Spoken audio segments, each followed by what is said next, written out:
Okay, I'm going to read two things. The first thing is a poem I wrote, sort of dedicated to Diana Salier, who is going to read with us tonight.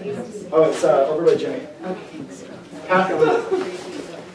So this is, I'm going to read a very short poem and then this kind of long story that I found in my Google Docs today that I completely don't remember writing. But I reread it and I was like, oh, wait, I'm kind of into this. So this doesn't have a title because I wrote it in my fucking day planner. Like 5 days ago. And this is for Diana. It's Xmas time in San Francisco, and I hate Christmas music. Why is the Embarcadero BART station so fucking crowded? I need to get off this train and go to work. I broke up with my boyfriend less than a week ago, and I already forgot what it was I was obsessed with. Maybe when I have a day off, I'll drink my weight in whiskey again, and maybe remember to call him.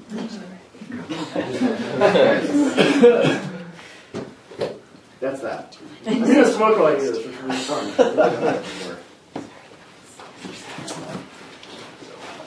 Hopefully nothing will catch fire. Thanks for the cigarette. Oh, no problem. So like I said, this is a story I found in my Google Docs that I completely don't remember writing. But reading it today, I realized I definitely did write it because it's everything I always write about. And it's called Secret Instructions. Despite its hyper-presence, I always dream of the desert. I consider my life as an extension of the sand and the cum that spills from my sex and offering to the heat. I walk on water that made splash, but the waves are only nothing. My eyes wave light. If I thought I was nervous, I would forget everything that I ever learned. I would forget what I remembered the first time. I would collapse into buildings, into cement, into rubble. What is your favorite building material? Mine are marble and steel. I built my own home out of wood and filled the ground with black sand. I wanted no carpet. The smell of the sea is overwhelming. The sand carries. No, not desert, mountain. In the spill of lake there is, floating, a large, abandoned, wooden, empty light. Stop, stop, stop, stop, stop.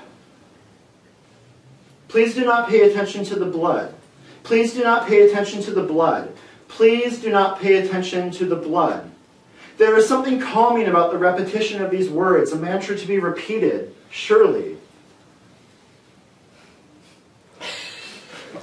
In the middle of the abandoned apartment, there is a mound of dirt and sand. Out of this earth stick the branches of dead trees, shards of mirror, chunks of black obsidian. Surrounding the mound, the four walls of the room, this empty apartment, cement cubes hold onto walls, attached at angles, seemingly shoved with force until their mass holds static. On one wall there are no cubes, instead glass bricks from floor to ceiling let in the filtered light of the sun. I can feel the floor pulsing with life. I can feel the floor pulsing with the haunt of death, I mean. So, because of this shake, I dig my hands into the mound of earth. I let my hands bleed, cut from shards of reflection, and slowly my blood mixes with the dirt and sand into the loam that I will use to construct the stairs that will relieve me of the cell status of the apartment. Once the clay is mixed and there is no longer a mound of earth, I push shards of mirror into a new mound. I position this mound in a ray of sunlight that permeates the room via a hole in the window where a glass brick shattered. Once the clay is mixed and there is no longer a mound of earth, I pile the black obsidian into a new mound and place it next to the mound of reflection. Once the clay is mixed and there is no longer a mound of earth, I take the dead branches and collect them into faggots. If I get cold, I can use them to start a fire. But it will not be cold soon. Because it will not be cold, I will unbind the faggots and use the sticks to line the perimeter of where the mound of earth was, a square set to define the diameter of the circular base. As I am doing this, I notice a small box on the ground where the mound of sand and dirt was before. It must have been buried, and I, in my compulsion for sorting objects, had not realized I had unearthed it. Inside the box there are cries and shake. No. Inside the box I can feel a pulse. No. The box is wooden and opens easily at its hinged lid. Inside of the box there are three things: dust, a video cassette tape, and a partially handwritten letter wrapped around the VHS tape. The letter reads as follows: Secret Instructions. If you find these instructions, it means you have been digging in the earth. I hope that you find my instructions satisfying. I hope that the warm weather finds you. Please do not pay attention to the blood. Before you read the instructions that the title at the top of this sheet of paper presents, I would like to ask that you promise me to follow the instructions as they are offered. If you choose not to follow the instructions, please do something to the sheet of paper that renders it illegible. You could set it on fire, dip it in paint, tear it into tiny shards, or eat it, chewing the pulp until the mass becomes something palatable. Please do this for me, even though you don't know me, even though you've never met me. Please choose one of the following set of instructions. A. Architecture. 1. Construct a building that is made entirely of cement, that is at least 10 feet high and that is hollow inside and lacks windows. 2. Install yourself inside of the building and then cover whatever hole you use to enter the building with more cement so you are entombed inside. 3. Stop being able to breathe. B. Interruption. 1. Rent 10 pornographic films from the video store. These should be VHS tapes, not DVDs. 2. Procure a video camera which records on the VHS tapes. This is easily done by visiting a local thrift store. The battery does not need to work as long as a power cord is provided. 3. If you compare the factory tape to a new blank cassette, you will notice a place on the left front edge where the factory tape is missing a small square plastic tab that is still present on the blank. The absence of the tab right protects the tape and also causes the machine to automatically go to play mode when the cassette is put in the VCR. Cover that hole with a piece of tape. It doesn't matter if it is clear tape or not, and you will be able to record over the rental tapes. 4. Record yourself shouting, crying, blacking out, and pissing into a glass in the middle of every pornographic tape. 5. Return the tapes to the video store. I'm going to try not to set fire to this man. C. Water.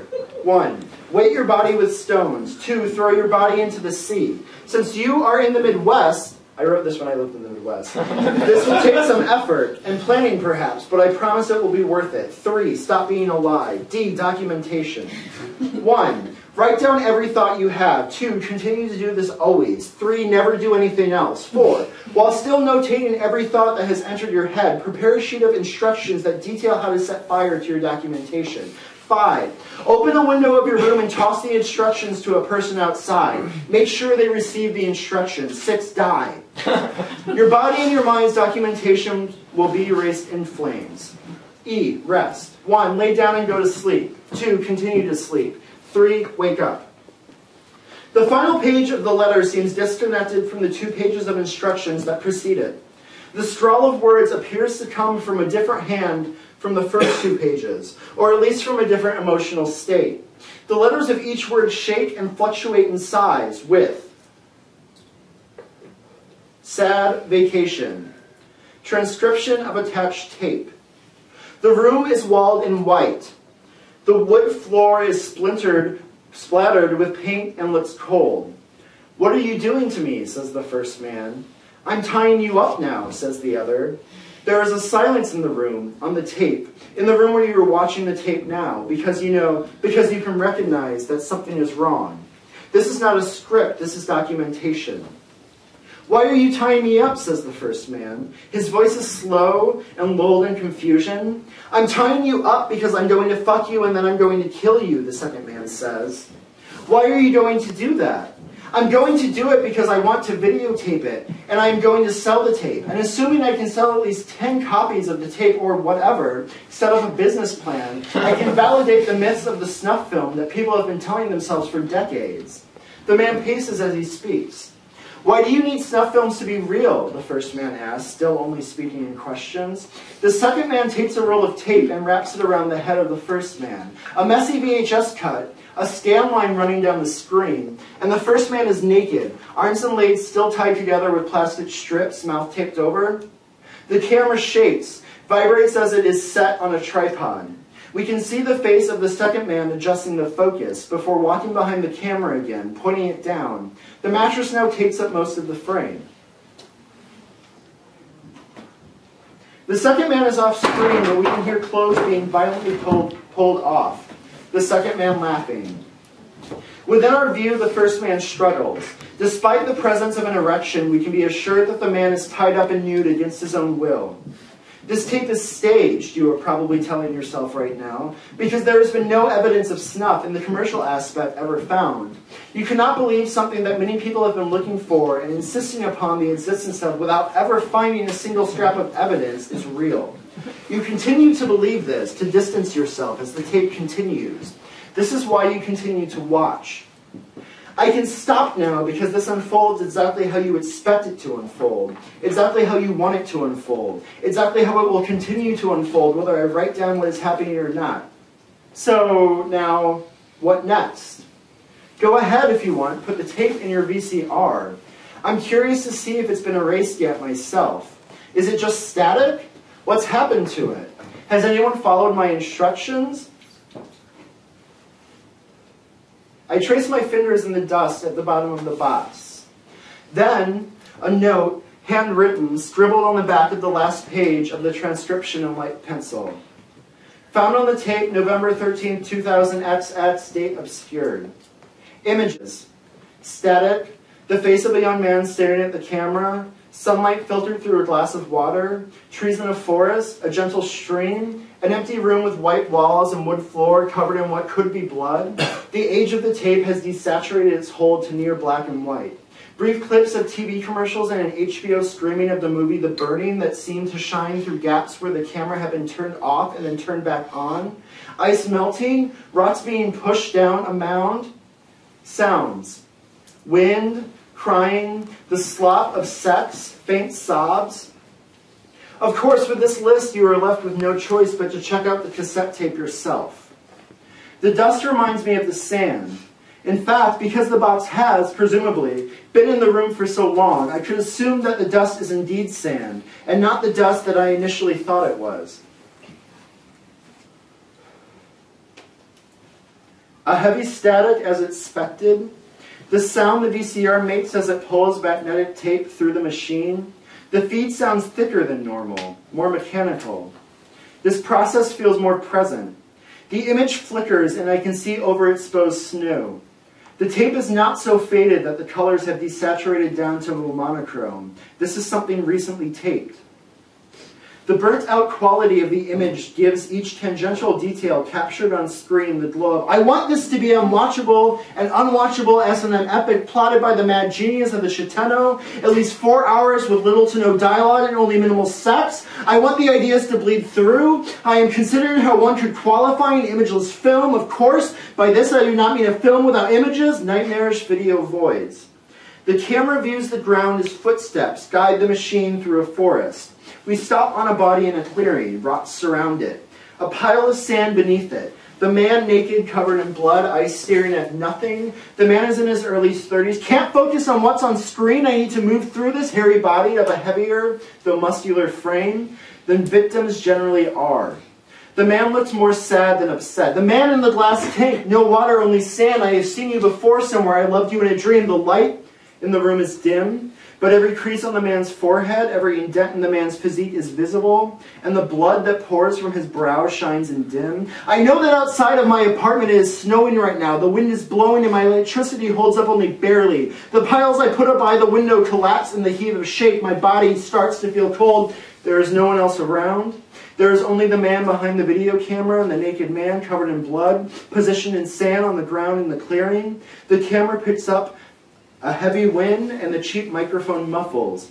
I think I can hear the man on the ground cough. The man, and here I have assigned gender, with the camera walks in circles around the body, as if to show the audience what the victim looks like from all angles, and here I have assigned a role to the man on the ground. The man looks at the camera and sobs. The man looks at the camera and sobs. The man looks at the camera and in his eyes I fall in love with the blood, I mean the man himself. And it is at this point that the cassette ends, the tape cut short. Because I am in love with the man on the tape, this is how it always happens. I know that I cannot set him free for others. I modify instructions B, interruption, and record myself crying over the entire tape. I find stairs and walk out of the apartment. I walk into the woods with the tape in a box. I tear the sheets of paper into pieces and swallow them. I bury the wooden box in a pile of sand. I walk away.